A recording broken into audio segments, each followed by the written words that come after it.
Okay, so welcome everyone. We'll review. What's the definition of logic? Correct. What was like from our notes? Anybody remember? And those are some of the definitions.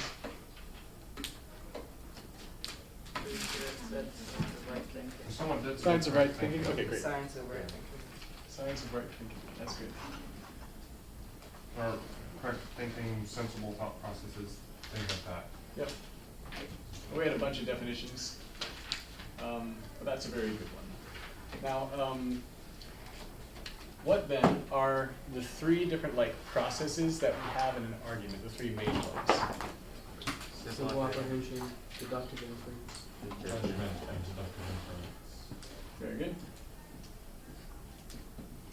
Can you tell that I'm judging you? Okay. Deductive inference. And in the middle I skipped judgment. I'm not sure why I did that. You did it as well. See, he did deductive inference first, and he's a teacher, so I was right. So simple apprehension, judgment, and deductive inference. Now each of those is a thought process, and they each correspond to a term. What are the terms? Term, Uh-huh. proposition,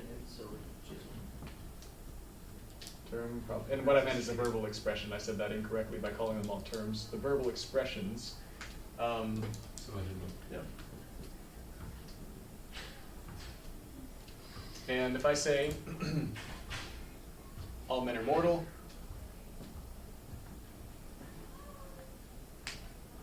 Socrates is a man, therefore, and I'll shorten it with this symbol, I mean therefore, Socrates is mortal, or probably I could say amortal if I'm going to keep them all nouns. What are my three terms? Good. So men / man, mortal, and Socrates. Okay? And so when I'm doing a simple apprehension and getting a term, what am I really doing? Like what exactly is that? That's a syllogism. Well, before that though, just the act of simple Oh. apprehension. Oh yeah, that's the essence of Yeah. something. Good. So when you have a simple apprehension, this is just my own words, you're basically just like, you're in your mind you are grasping the concept of something. And then you express that verbally with a term.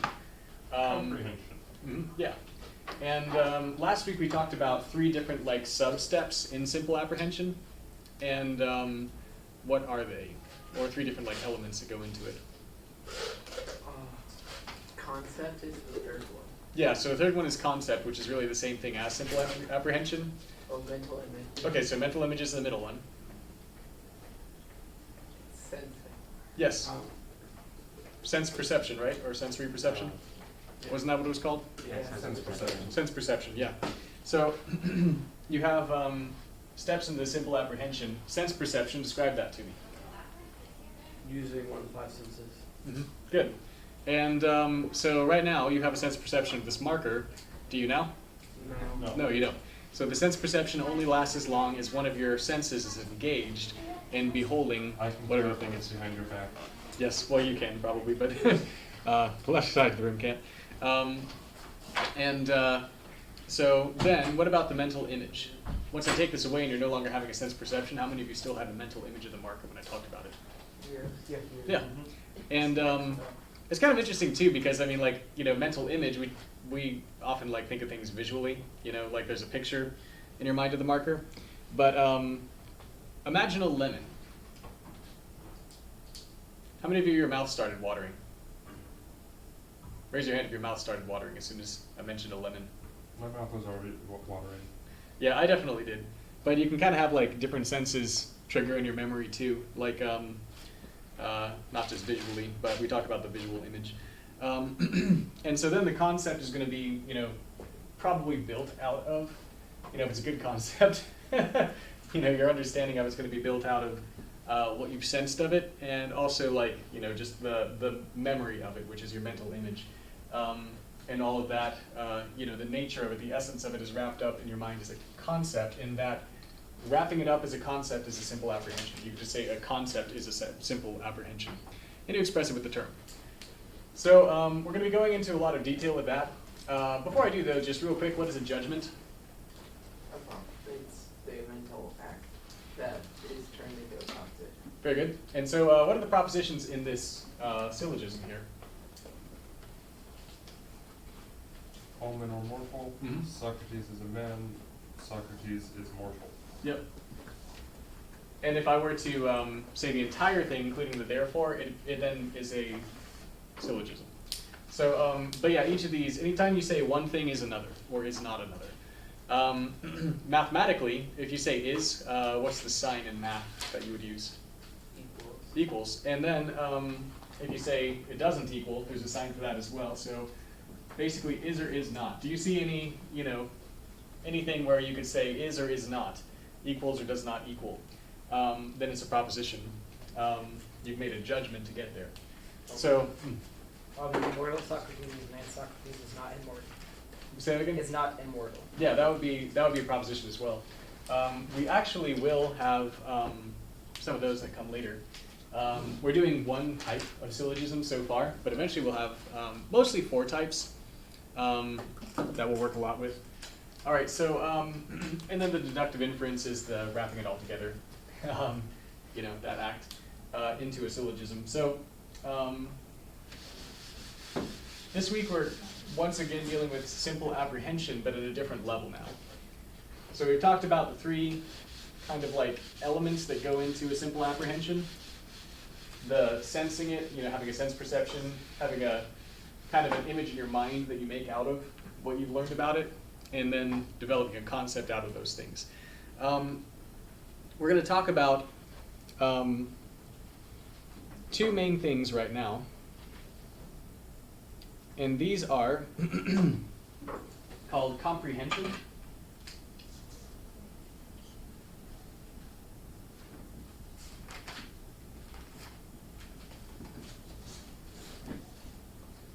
and extension.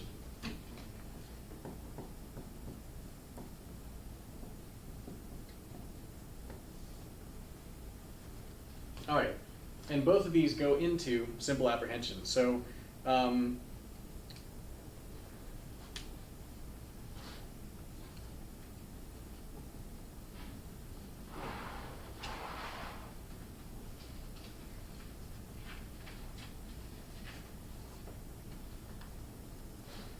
they're like components of it.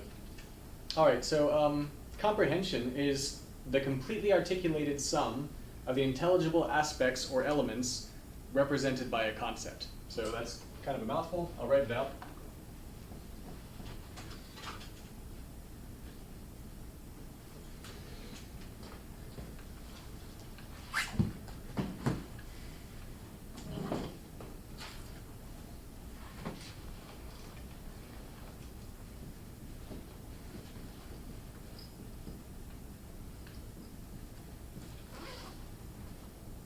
Sorry, of the intelligible.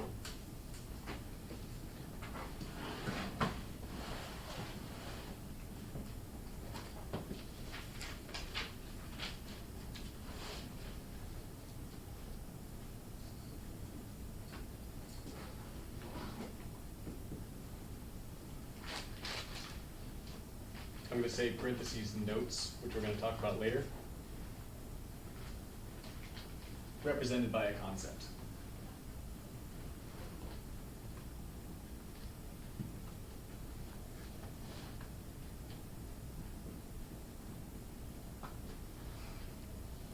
All right, so let's take a concept. Name a concept, and basically anytime you say a term, you're gonna be naming a concept. Let's take something kind of easy, something that exists physically. Pizza. Okay, pizza, that's good. All right, so our term, our concept, is pizza. All right? So there's 2 different types of concepts that we can talk about in terms of their complexity. So a simple concept and a complex concept. I think pizza will be a relatively simple concept.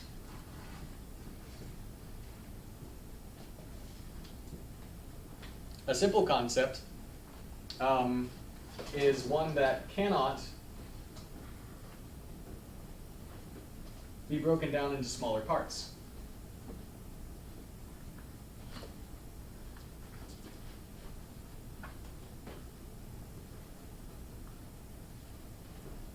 You might be thinking, well, wait a second, can't a pizza be broken down into smaller parts? Yeah, it can. But as a concept, can it be broken down into smaller parts? I would say probably still yes, but not as easily as something else that we're going to talk about.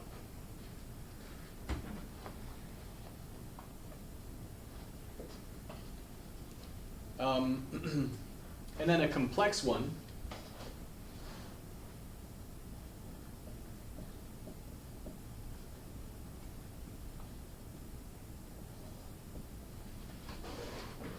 this is going to be a concept that breaks down into simple concepts.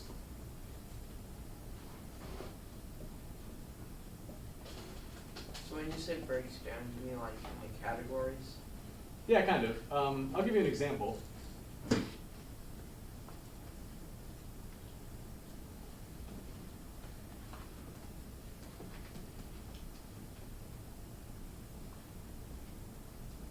They give an example of like the concept man being a complex one.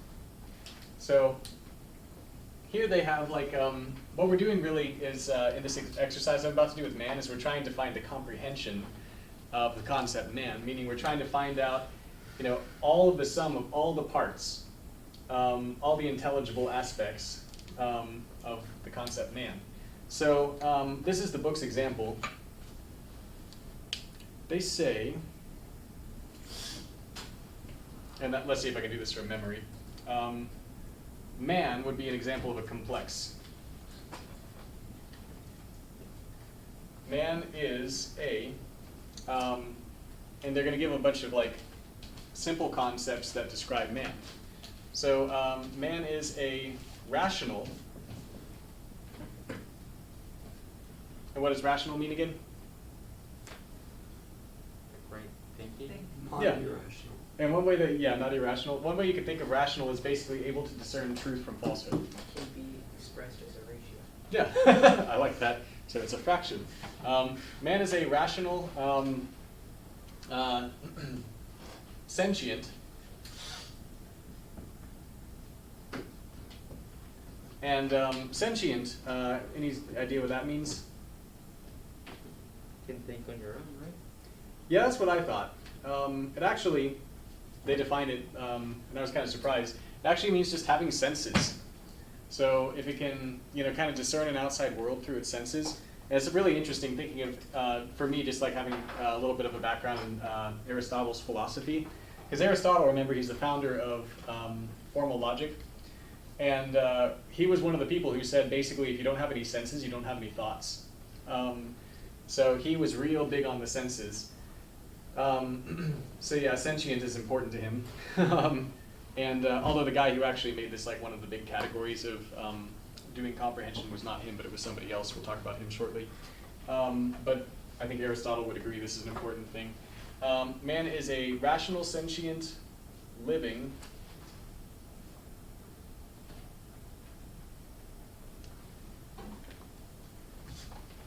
material substance.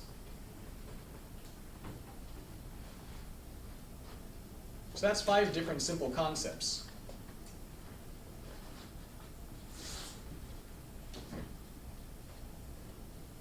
We have that he's rational,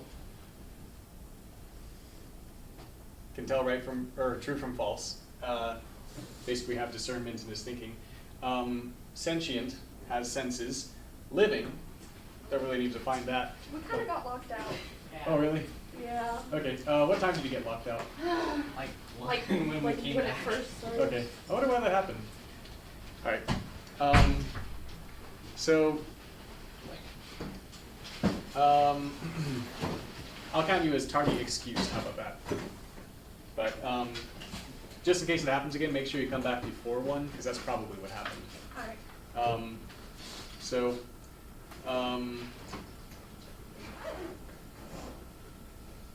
let's see, material substance. So material actually just they're going to define that as whether or not it like has a body, like is it physical, and then substance, surprisingly, is going to be like, you know, whether or not it is a thing, essentially, like does it exist? So, so you would think that would just be material, but no, it's actually a little bit different.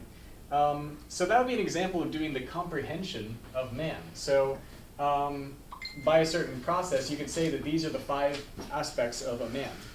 And I'm going to ask you something interesting. How many of these deal with like what man is physically, and how many deal with like what man's non-physical attributes are? 3 are physical, 3, 4, and 5. Okay, so 3, 4, and 5 are physical. Good. Yeah, I like that. 3, 4, and 5 are physical, and so then 1 and 2 are more just like mental, right? Yeah. All right. So we've just done a comprehension of man. We are saying that, you know, when you do the simple apprehension and think of the concept man, if you were to really comprehend what man is, then what you're doing is you're taking all of these simple concepts, that he's rational, that he's sentient, that he's living, that he's material, that he's a substance, and you are sticking them all together and into the concept of man. You are comprehending all of those things. Does that make sense? But each of these is a simple one that, you know, like, for example, rational. Can you break the idea of rational down into a smaller part? The book says you can't. If you want to try, you can. But, you know, the idea of like whether or not something can tell if something is true or false, can that be broken down into smaller? The book's arguing that it can't. So if you call something You have the concept of smaller and you have the concept of truth. Well, so like with this then, like, can you then, could you say that like you got 2 categories, which is being able to, maybe here's a good way to ask this. 2 categories. One category is that you can tell right from wrong, you know, that you're rational, or that you can't, that you are irrational. Could there be a 3rd category, which is somewhere within one of the 2 other ones? And I think that's really what they're asking. Or here's another one, like living. We got living, we have non-living. Can you break it down any smaller? Any other categories out of that? I mean, you could have living, but like, you know, it doesn't seem alive, but that doesn't really work. That's kind of grasping for straws. Like, you can't really have like a subcategory of living. You just have it's alive or it's not. You have it's rational or it's not. You have it's sentient or it's not. And in the case of these, is something material, like does it have a body or doesn't it? Well, it sort of has a body. Well, that doesn't count. Or is it actually made out of like, you know, is it like physical substance or, well, sorry, that's more the material one. Substance is like, is it real or not? So something that would be not having substance would be a unicorn. And actually they would say like, you know, if angels are real, and you know, I believe they are, then angels would be substance because they exist. Even though they're not material, they would be spiritual rather than physical. See that? So an angel would be like, you know, maybe an angel could be a rational, sentient, living, immaterial substance. That would be the comprehension of an angel, possibly. So, any questions? Okay, cool. So let's move on. But if we try this with pizza, pizza is a relatively simple concept. We can get a little bit out of this, but not as much. So like a pizza, we could actually go through this list. Is it rational or irrational? I say it's irrational. Is it sentient or not? No. It's not sentient. Is it living? Yes. Yes. Yeah, let's say no, unless you eat like, I don't know, like, maybe there's like a live squid on your pizza. But there are some countries where they do things like that, but not on pizza, probably. But where we could really get traction with it would be that it is material and it is a substance. So if we're really like defining pizza, if we're doing the comprehension of pizza, then using these particular categories, you could just sort of say it's a material substance. That's not a lot, right? That's a relatively simple one. It's only got 2 simple concepts that we're pulling out of it. Many things are like that. Yeah, a lot of things are going to be like that. And so the book's example of a relatively simple concept is a chair. Like they basically just say it's a material substance. Now here's another question: why am I using these particular categories of like rational, irrational, whatever? Couldn't we use other categories to break things down? I think we could, but I am actually using a standard one. And this comes from a logician from the 3rd century named Porphyry.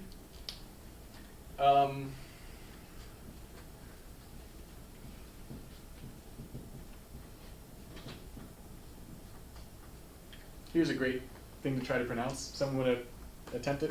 Porphyrian tree. Very good. That was my best guess, so. Porphyrian tree. Now, I'm going to copy this from page 17, although I think I remember it, but I'm going to just be careful. Wait a second. These are your books, not mine. Yeah. I thought I left mine there.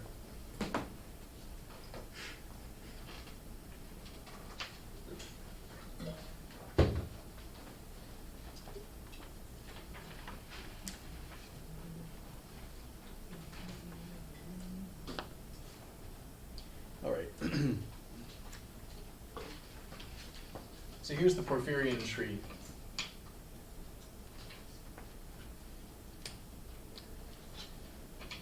And for the three of you got locked out, what I'll do actually is I'll ask Miss Tina, like, does the door lock exactly at 1? Or like, you know, what was going on there. And if it was exactly at 1, then I'll count it tardy unexcused, but if it actually locked earlier, then I'll count you tardy excused. So, Porphyrian tree. We have, and, you know, they have all these kind of like headings like category, remote genus, genus, proximate genus, local species. I'm not going to write those on the board. Anyway, so the first question is like, is it substance or is it not?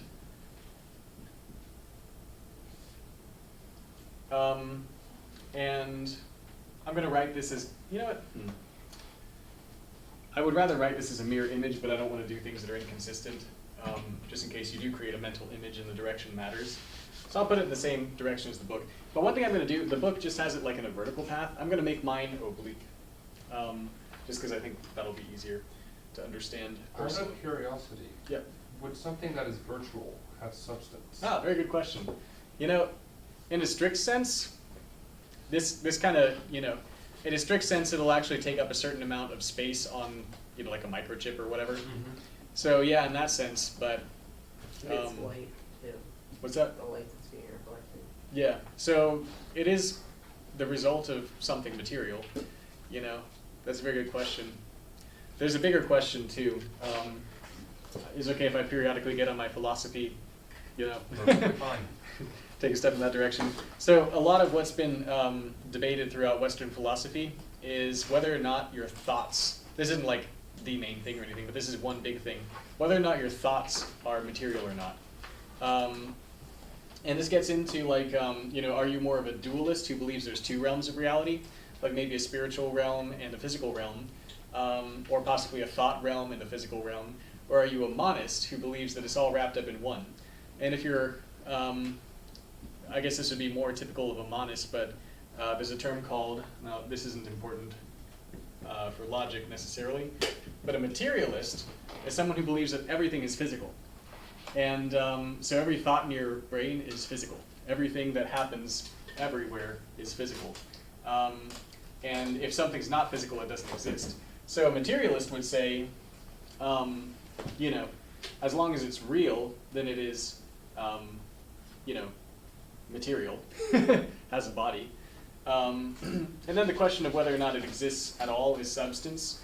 And so for that, you know, stuff that's online does exist, so yeah, that is, but whether or not it's material, you know, is another question. And then a materialist would say all of your thoughts are material too. If they exist at all, they're material. But not everybody's a materialist, so. Okay, so substance, whether or not it's real. And so,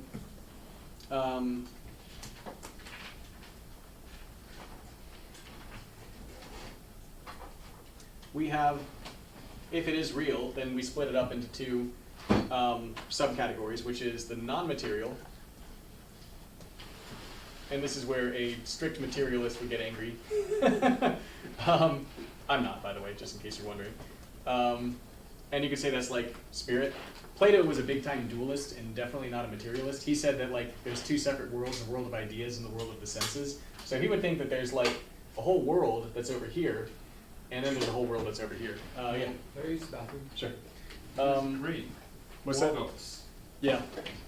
So, and it is, it's interesting though, because if Aristotle, it's like his, you know, disciple, basically kind of criticized that and said like Plato's doubling everything. You know, he's saying that there's a sort of a spirit world version of every concept, and there's a physical world version, and Aristotle didn't agree with him. But Plato's direction was very Greek, yes.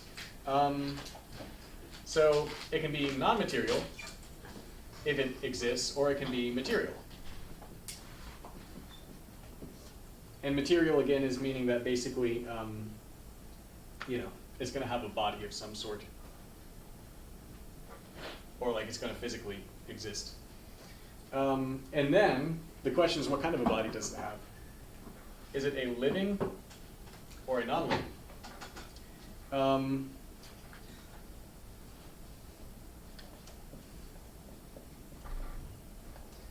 if you're going by like, Aristotle actually classified everything into you know, certain categories, and he basically said if it's non-living, you know, he'd call it a mineral. I believe Porphyry is doing that here, but I'm pretty sure Aristotle did that too. So non-living versus obviously living. And then if it's living, we can split it up even more to whether or not it has senses. So sentient or non-sentient.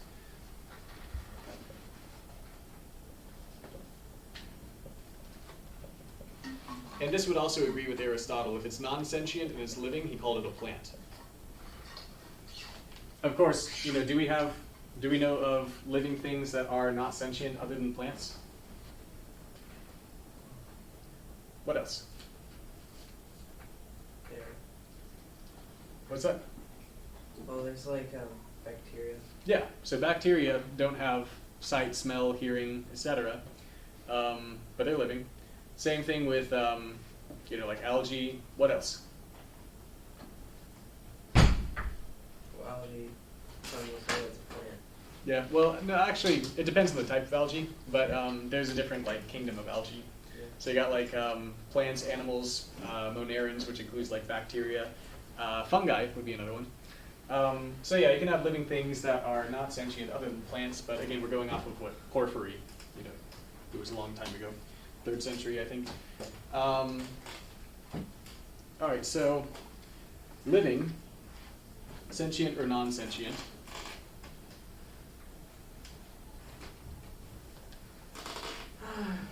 And then after that, we have basically rational or irrational.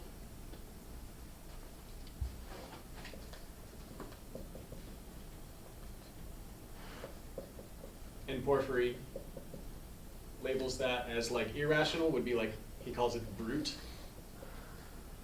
And then rational, it's interesting because Aristotle actually did this. This is not the Porphyrian tree, so you don't need to know this. But the way Aristotle kind of classified it was sort of like, you know, basically living or non-living. And if it's living and non-sentient, it's a plant. If it's living and sentient, it's either man or an animal. And the thing that he said set man apart from everything else is exactly what Porphyry is saying here. He said man is the only rational animal, which is interesting, isn't it?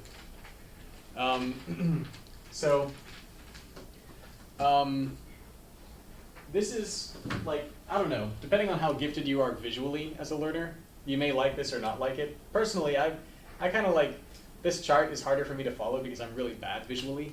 So another way for me to represent it would be this. This is not in the book, this is just something I'm throwing in. And yes, Miles. And it's interesting that man would be considered the only creature that can tell right from wrong, considering it feels like man does a whole lot more wrong than Yeah, I see what you're saying. Well, having the faculty and using it are different things, I suppose. But yeah, that's a great point. So you can think of it maybe like this. So here's the big circle of everything that is substance. that's a lot of stuff. And then everything that's not substance, you know, unicorns and stuff. I'll just say not substance, because I'm not sure they actually in the book like say what not substance would be. And then within that, you have you say, okay, well, if something is substance, then is it material or non-material? And so at this point, like we're taking this, we're dividing it in half. So material and non-material. And then we're taking the material stuff, and we're going to divide that again into living and non-living. I'm going to run out of space pretty quick. Yes, yes, you are. It needs to be more horizontal. Yeah. And then we could take living and divide that into sentient, not sentient, take that and divide it again. Or you could just have like bigger and smaller circles would be another way of doing this. But you get the idea. There's different ways to visually represent this. But I will ask this. Every time you add a new small concept, what's happening to the specificity or lack thereof of your complex concept that you're analyzing? You're getting closer and closer to a more specific thing. Yeah. For example, if I'm thinking of that picture, you'll start off with everything that exists, Uh-huh. and that's a lot of things. Exactly. But eventually, as you add more and more restrictions, Mhm. you get closer and closer until you get the picture, and Yeah. then eventually to that specific picture. You're totally right, yeah. And so it's interesting because, like, you know, the more simple concepts a complex idea contains, like, the narrower and narrower it is what you're talking about in a sense. Because, like, we tried pizza, which is a pretty simple concept, and we only got, using the Porphyrion tree at least, we only got as far as it's basically a non-living material substance. Or really, you could just say it's a material substance if you wanted to stop there, I suppose. That's not very specific at all. So, but a really complex one, we got all the way down to the bottom, 5 different sub-concepts for man, which are rational, sentient, living, material, and substance. So, you know, is this the only way that you could actually like do this comprehension exercise? Probably not. But do you think Porphyry's categories are useful? And if so, why? Or why not?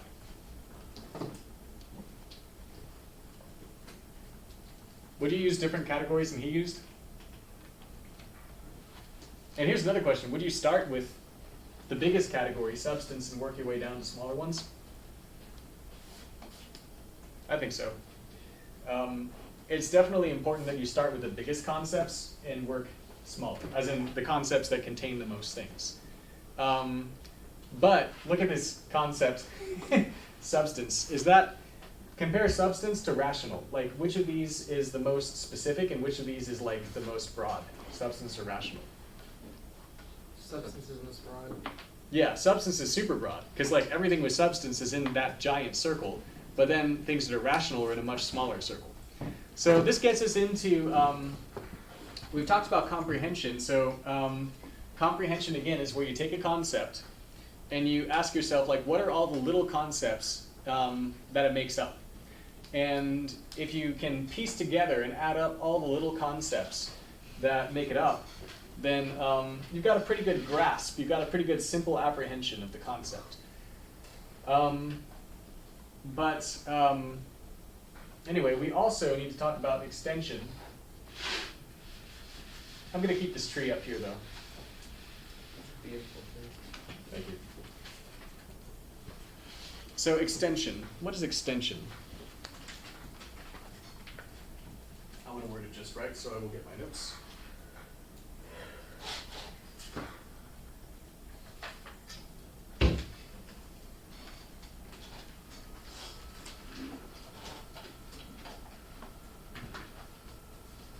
Okay. So extension is asking to what does the concept refer?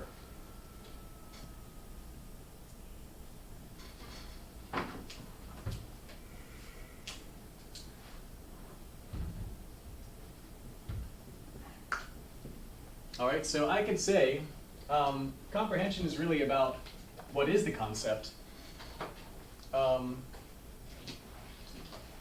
I'm trying to, you know, do a simple apprehension of.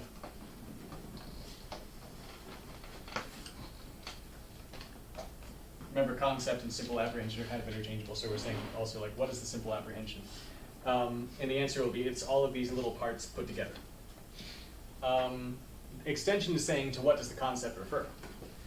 So, for example, if my concept is man, man is all of these parts, so I'm doing the comprehension, he's rational, sentient, living, material, he's substance. But then if I do extension, say, well, to what does the term man refer, or the concept, I should say, of man refer, if I have, for example, my syllogism, like, you know, all men are mortal, Socrates is a man, therefore Socrates is immortal. So which men am I talking about when I say man in that syllogism? Okay, but let's just say man is mortal. Let's think about that one.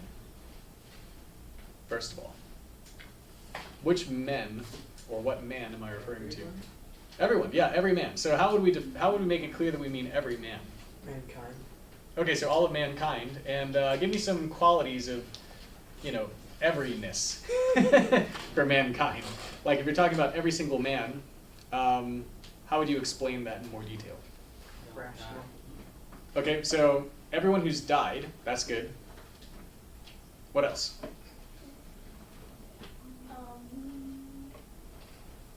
We're trying to get every single human. Currently alive or to ever live? Yes, everyone who's currently alive, everyone who was alive, you know, that's the died. Every person Oh. breathing. Yep. Can we even say people in the future though? Yeah, we can. Yeah. So, yep. So the extension of when I say man, Magically change. especially like, you know, in that syllogism, like, what am I actually talking about? I'm talking about every man, and I'm not going to use the book's language exactly, but who has lived, will live, or is living and will live.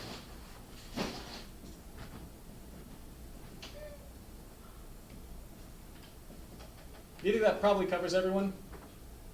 Every man is probably covered in that? I think so. Yeah. If I say the concept of pizza, what do you think that's including? What's the extension of pizza? Every pizza. Yep, every pizza that, and we can't say lived, so yeah, made, that's good. Every pizza that was made, currently exists, or will be made. Or you can say that has existed, exists, or will exist. How do you want to word that? How can you say that about the future? Because there's no way to tell the future. Well, here's a question then. Well, if you're saying that all the ones that will exist in the future, but if none exist in the future, then you're still including all of them. Just That's true, the yeah. fact that all of them is How should not it just just correct? That's a really good point, Miles, yeah. So, yeah, if there will never be another pizza after this moment, then if you say it includes all past, present, and future pizzas, then you're just not adding any, but you're adding the possibility of future pizzas, which is something you need to do. So if you say then, let's see, what was I about to do? Okay, yeah. If I say, all men are mortal, this is to answer Bo's question from a different angle.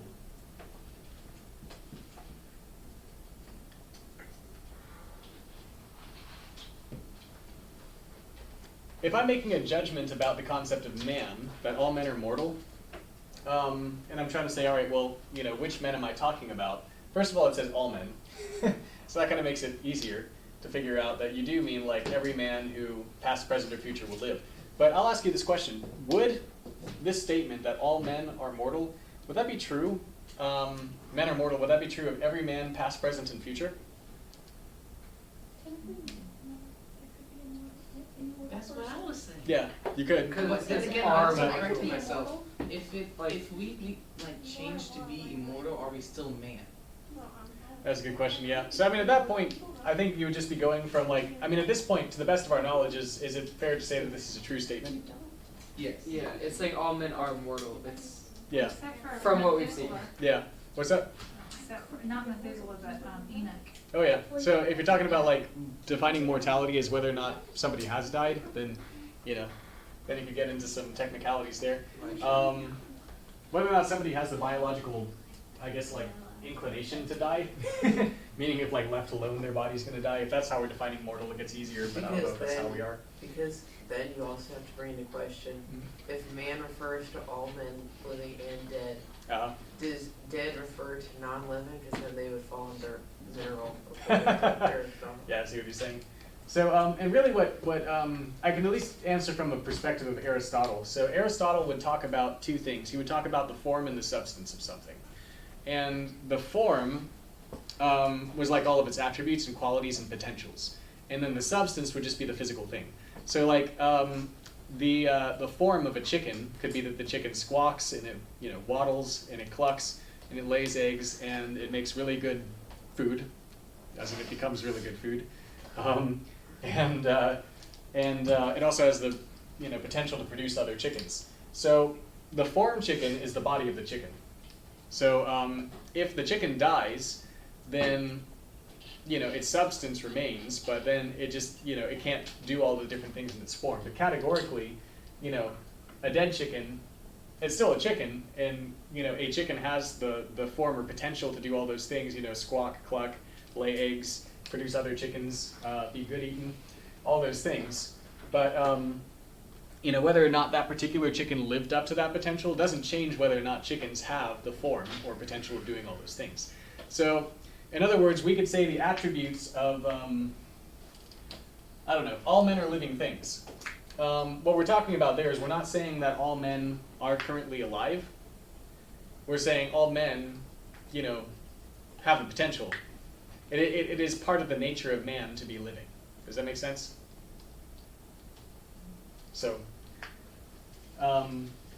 yeah, I mean, it's like when somebody dies, their body becomes a non-living thing. And in that case, you're kind of using a different term. You're saying like a dead body is something or other.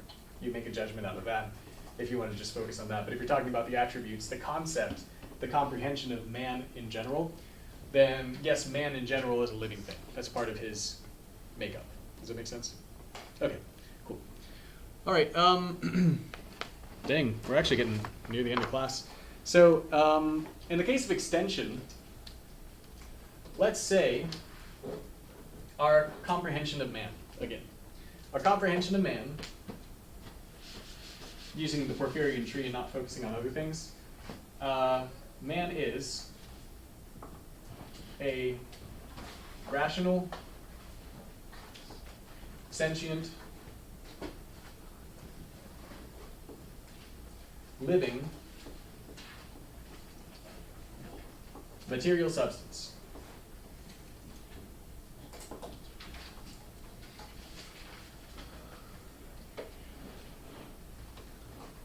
Okay. Now let's talk about something else like an animal. All right? Let's make our other concept something that's still complex. But let's say an animal. All right? How many of these points does an animal go down? Like how far down this Porphyrian tree do you go with an animal? sentient. Yeah, only to sentient, Yeah. because they don't succeed on the rational. I mean, there you could go off to irrational, Yeah. but what I really mean is how many times do you go down to the left without having to veer off to the right and get stuck? And that would be 4. So man is 5 because he goes all the way down to rational, but an animal would just be 4. So, or thinking about it this way, you could say that an animal and man are both substance, biggest circle. Smaller circle, animal and man are both included in a slightly smaller circle, or probably much smaller, of material. And then man and animal are both included in a smaller circle of living. And then they're both included in the smaller circle of sentient, but then only man is included in an even smaller circle of rational. So if you're talking about the extension, in other words, what the terms refer to, if man refers to all men, past, present, and future, an animal refers to all animals, past, present, and future. Which one contains more things, animal or man? Animal, yeah. So, and the reason is because man, you're weeding out like every non-rational animal. So that's the entire animal kingdom by Aristotle's standards. And so it's like, what's bigger, man, you know, however many billion of us have ever lived or ever will live, compared to, you know, the billions upon billions upon billions of animals that, you know, remember that's insects, that's all kinds of things. So, yeah, basically, the farther you go down the Porphyrian tree, the smaller your extension becomes. Because the extension of man, being more specific than animal, is going to be smaller. Does that make sense? Yeah. What if you're talking about like AI? It wouldn't be living, but it would be sentient and rational. Oh gosh, you'd have to make it jump. Yeah. So you got to remember this tree was made by Greeks and, you know, a long time ago. So yeah, wouldn't our world be a little more complex? It doesn't still apply to everything nowadays? What's that? It doesn't still apply to everything nowadays? Well, just like we might have to make some changes. Like, for example, would you consider like a robot sentient? You know, if it can react to its surroundings? Like, what if it uses like sonar or radar or something like that? You know, whatever it is. So we might have to amend our tree and have like a different pathway or something. I would consider it sentient Mm-hmm.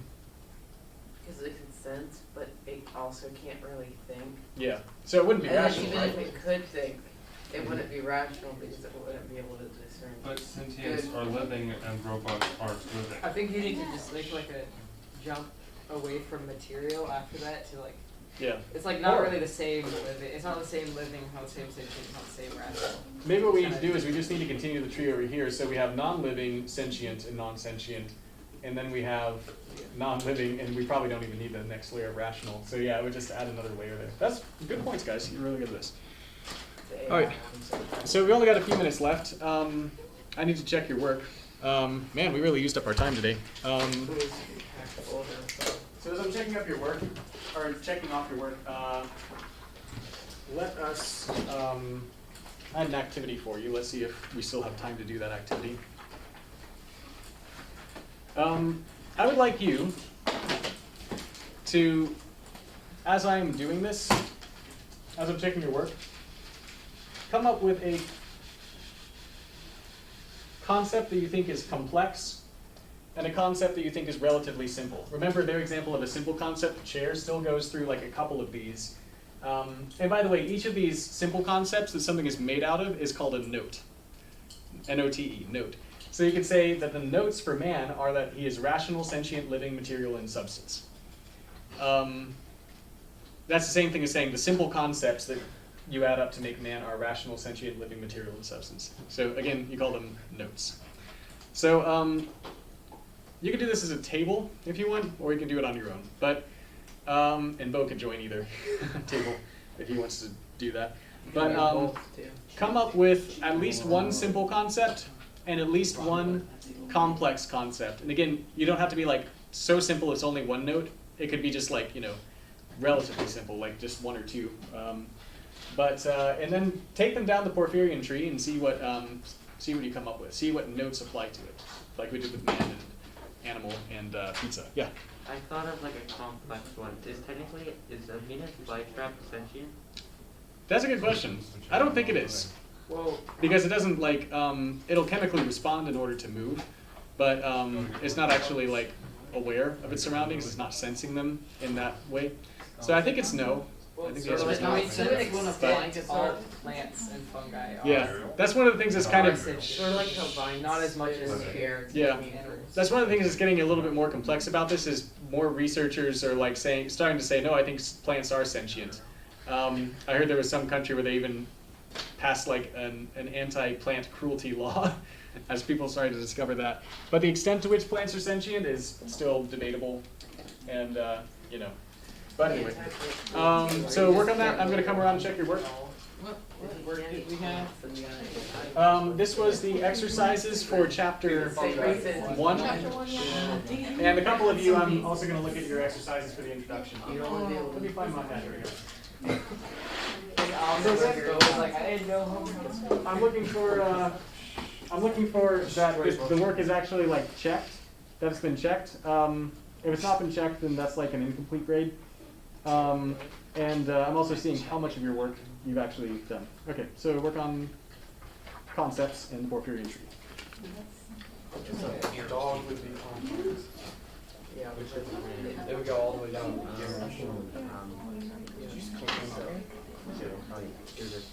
let's see. There's our complex. Okay. What do you mean complex? So, So we're defining a simple concept, and then, can be substance material. so let's see, I guess, and then running it out as a tree, so dog is a spinal is just that's not material. So it's just chapter 1, so I just go through those, it's like 3 pages. I had this Yeah, you were,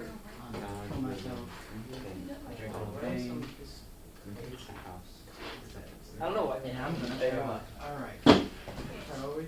Alright, there you go. Yeah, so wait, what's a simple concept? Paper. That's the intro. You have the, Substance, materials, living, and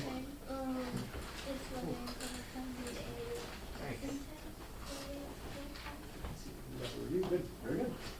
Alright, so, paper. complex. Substance, yes, materials, yes, living. Also though,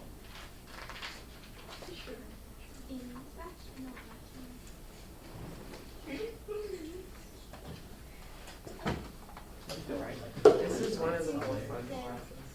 Yeah. Let's see. I hate writing and taking Wait, what are you talking about?